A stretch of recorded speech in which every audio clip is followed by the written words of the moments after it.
मोर्चा काढला होता तुम्ही, सत्याचा मोर्चा, त्यानंतर गुन्हे दाखल झालेले आहेत, काय एकंदरीत? बरोबर आहे, जे सत्याला घाबरतात ते सत्य दाबण्याचाच प्रयत्न करणार, कारण हे जे सरकार आहे ते सत्तामेव जयते आहे, सत्यमेव जयते नाही आहे. आणि गुन्हे होणार, गुन्हे आमच्यावर टाकले जाणार हे आम्हाला माहिती होतं, कारण आम्ही सत्याची लढाई लढतोय. ही लढाई किती कठीण असली तरी आम्ही मागे काही हटणार नाही. जे बोगस वोटर्स आहेत, जे वोट चोर आहेत, त्यांना गद्दी सोडायलाच लागणार. ज्यांनी मत चोरी केले त्यांना सरकार सोडायला लागणार. या ईर्षेने आम्ही आता रस्त्यावर नाही, ते गंमत असते हो. त्यांना आता काय आहे की आम्ही एकच नुसतं माझा प्रश्न आहे, साधा सोपा प्रश्न आहे की आम्ही जेव्हा निवडणूक आयोगाला प्रश्न विचारतो उत्तर भाजप का देत आहे? सर, यामध्ये असं आहे की आधी तुमच्यावर गुन्हा दाखल झाला आणि जेव्हा संदीप देशपांडे असतील, रोहित पवार यांनी भाष्य केलं, त्यानंतर सत्ताधाऱ्यांवर गुन्हा दाखल करण्यात आला आहे. मुद्दा हाच आहे की सत्याच्या लढ्यात आमच्यावर हे सगळे अंगावर येणारच. ठीक आहे, पण कालच्या मोर्चानंतर कुठेतरी ह्या निवडणुका पुढे जातील असं वाटतंय का? कारण का राज्य सरकारकडनं तशा पद्धतीच्या हालचाली सध्या तरी काही दिसत नाही. एक आपण पाहिलं पाहिजे की आम्ही कोणी सांगत नाहीये की निवडणुका पुढे ढकला, पण आम्ही हेच सांगतोय की तुम्ही जो घोळ घातलेला आहे, जे मत चोर आहेत, जे फ्रॉड वोटर्स आहेत, ते सगळे घेऊन तुम्ही निवडणुका घेणार आहात का? त्या सगळ्यांना तुम्ही मतदानाचा अधिकार देणार आहात का? जे नाहीच आहेत मुळात, त्यांच्या नावावर जे येऊन मतदान करतायत त्यांना तुम्ही मतदानाचा अधिकार देणार आहेत का? जसं माझ्या वरळीच्या मतदारसंघात मी आपलं दाखवलं की 113 मतदार असे होते जे 100+ दाखवलेले. त्याच्यातून पहिलेच 7 आम्ही ज्यांच्या घरी गेलो ते बिचारे कधी 2000 साल असेल, 2001 साल असेल, कोण 97 साली असेल, हे गेले होते. तर मुद्दा असा आहे ना की आत्ता पण आम्ही जो अभ्यास करतो पूर्ण मुंबईचा, ह्याच्यात कितीतरी कोटी मतदार हे बोगस निघत आहेत, खोटे मतदार आहेत, म्हणजे मतदारच नाही आहेत. अशा लोकांना तुम्ही कुठून तरी पक्षात घेतलं आणि मतदानाचा अधिकार दिले, आणि असं सरकार तुमच्या डोक्यावर बसवलेलं आहे. मुद्दा हाच आहे की वोट चोरी करून जे सरकार आमच्या डोक्यावर बसलेलं आहे ते सगळे जे काही अत्याचार करण्याचा प्रयत्न करतील ते करतात. यामध्ये प्रामुख्याने एक असा मुद्दा येतोय की आपण 2 निवडणुकांमध्ये बघितलं की 5 नंतर, संध्याकाळी 6 नंतर वोटिंगची टक्केवारी वाढली गेली. ती कुठेतरी या बोगस मतदानामध्ये ऍडजस्ट केले. पण सीसीटीव्ही दाखवायला घाबरतंय इलेक्शन कमिशन. प्रश्न परत हाच पडतो ना की इलेक्शन कमिशन भाजपच्या ऑफिसमधून काम करतंय का? असं तर वाटायला लागलं. बिहारमध्ये बघा काय चाललंय त्यांचं. बिहारमध्ये पण आचारसंहिता आहे की नाही आणि ती लागू आहे का भाजपवर आणि सत्ताधारी पक्षावर, हाच प्रश्न मुळात समोर येतो ना. आणि तुम्ही कोणी जिंकू शकतो, कोणी हरू शकतं, तो निवडण्याचा अधिकार जनतेला आहे, मतदारांना आहे.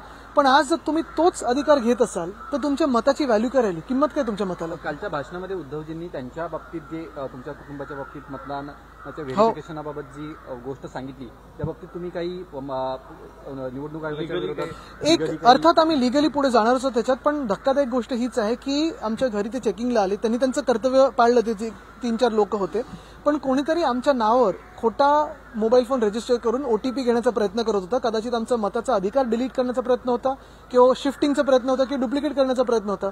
आता आमची 4घांची नावं होती, 2 आमदार तिथे राहणारे म्हणून ते घरी आले. पण हे जर इतरांसोबत झालं तर काय? आणि असे कितीतरी आता केसेस मला येतात, लोक मला मेसेज करतायत. काल पण आमच्या शेळकेताई बुलढाण्यावरून आल्या. कितीतरी असे केसेस आहेत जे लोक अजूनही तिथे राहतात, त्यांची यादी बदलली आहे, त्यांना माहिती नाहीये, मागितलं नसताना डिलीट झालेत. काही लोक असे आहेत जे आधीच गेलेले आहेत, त्यांचं पुन्हा वेगळे इपिक नंबरनी मतदानाचा अधिकार त्यांना मिळालाय. हे जी काही वोट चोरी झालेली आहे वरळीत 19,333 फोटोची वोट चोरी न पकडता, म्हणजे तुम्ही विचार करा आकडा किती असेल. मुख्यमंत्री म्हणतात ज्यांची नोट चोरी बंद झाली ते वोट चोरीवर बोला. तर त्यांचे एक उपमुख्यमंत्री आहेत ना गद्दार, त्यांच्याबद्दल बोलत असतील. पण महत्वाची, कारण त्यांच्याच बॅगा असतात, ते तुम्ही बघितले, ते टीव्हीवर पण आले, बॅगा घेऊन कोण मंत्री बसतं. पण महत्वाची गोष्ट हीच आहे की जेव्हा आम्ही निवडणूक आयोगाला प्रश्न विचारतो तेव्हा फडणवीस साहेब का उत्तर देतात?